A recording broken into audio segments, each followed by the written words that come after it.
The demolition hammer will be securely packaged to prevent damage during transportation and storage. The package includes a dedicated toolbox for convenient use and storage of the demolition hammer. The toolbox also contains OPP bags to prevent moisture and further protect the equipment. The video shows the machine and its included accessories. Using the included tool, unscrew the engine oil tank cap. Measure 80 milliliters engine oil using a measuring cup or included tool. Use a tool to open the drain port.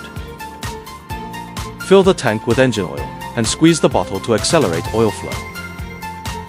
When the oil sight glass shows the oil level approximately below 3 millimeters, please refill the oil. Reinstall the tank cap after filling.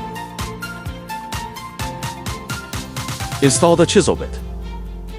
Align the groove at the end of the chisel bit with the indicated position during installation.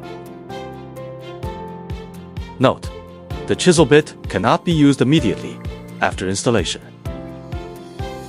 Rotate the switch 182, lock the chisel bit.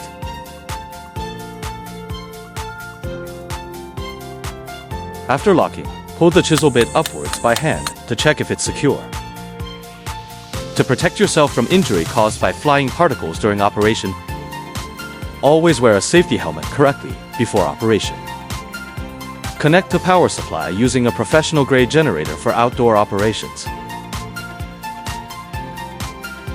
Press the start switch to begin operation. Sparks will occur during demolition hammer operation. Do not use inflammable or explosive environments. The flat chisel bit is mainly used for leveling, cleaning, stripping, and trimming. The pointed bit is mainly used for breaking hard materials like concrete, rock, brick walls, and frozen soil.